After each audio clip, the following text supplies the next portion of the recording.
कृषि अधिनियम 2020 जो भारत सरकार ने संसद से और राज्यसभा से जो 3 विधेयक कृषि कानून में सुधार के लिए और किसानों के उत्थान के लिए और किसान को आत्मनिर्भर बनाने के लिए, किसान को अपनी फसल का उचित मूल्य दिलाने के लिए, ये किसानों के हित का कानून है। लेकिन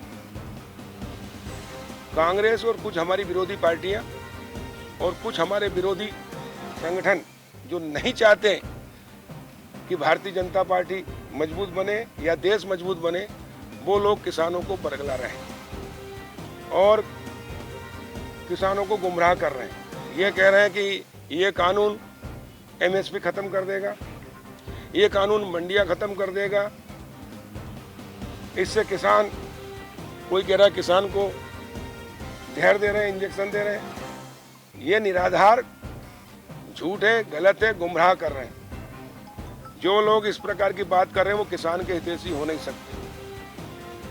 आजाद भारत में 73 साल बाद पहले कोई प्रधानमंत्री हैं जिन्होंने गांव को और किसानों को आजादी दिलाई है। अभी तक देश में सिर्फ शहर के लोगों को ही उद्योग, व्यापार, व्यवसाय करने का अधिकार था।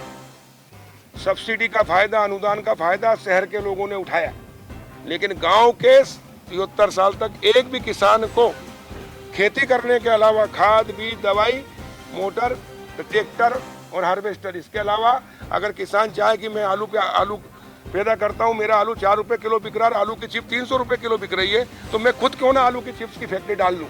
और मैं किसान हूं और मैं आलू की चिप्स की फैक्ट्री के लिए, मेरा घर गाँव का मकान अगर 1 करोड़ का भी है तो मैं बैंक में जाता हूं कि मेरा 1 करोड़ की प्रॉपर्टी है, मुझे आप ये 10 लाख का लोन है फैक्ट्री, एक चिप्स की फैक्ट्री डालने के लिए दीजिए। वो फाइल फेंक देते हैं कि गांव के लोगों की कोई वैल्यू नहीं, गांव की प्रॉपर्टी की कोई वैल्यू नहीं मिलेगा। शहर में मकान है क्या, शहर में प्रॉपर्टी है क्या, मिलेगी।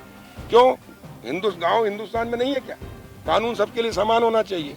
और इसलिए मोदी जी ने प्रधानमंत्री स्वामित्व योजना लेकर आए। अब गांव की प्रॉपर्टी, गांव के किसानों की प्रॉपर्टी की वैल्यू होगी। अब किसान खेती करने के लिए मजबूर नहीं होगा, घाटे का धंधा करता था, अब वो व्यापार भी कर सकेगा, व्यवसाय भी कर सकेगा और उद्योग भी लगा सकेगा और निर्यात भी कर सकेगा। और जो बिचौलिए कमाते थे 4 के 40, 4 के 300, वो किसान मेहनत करता, खाद, बीज, दवाई वो देता, ठंड बरसे वो जाता है, सांप बिच्छू गोरा उसको खाता, करंट उसको लगता है और माल कमाते बिचौलिए। और इसलिए बिचौलियों को हटाने का कानून है ये और किसानों को सीधा लाभ पहुंचाने का कानून है। दूसरा, उपभोक्ता है हमारे देश में 130 करोड़ की जनसंख्या, किसान से 4 रुपए में लेते हैं, उपभोक्ताओं को 40 में बेचते हैं। ये बिचौलिए जो कमाते हैं, अब उपभोक्ता सीधा किसान से ले सकेगा, कोई टैक्स नहीं लगेगा, तो उपभोक्ता को भी 2 रुपए सस्ता मिलेगा और किसान को भी 2 रुपए ज्यादा मिलेगा। ये कानून है।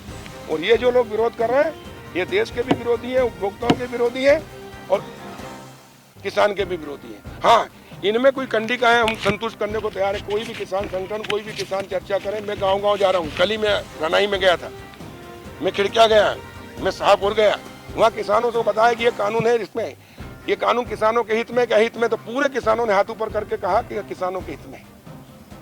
रनाई का वीडियो देख सकते हैं आप। एक किसान बता दे कि विरोध में। मैंने कहा ये जो आंदोलन कर रहे हैं बोले दलालों का साथ दे रहे हैं।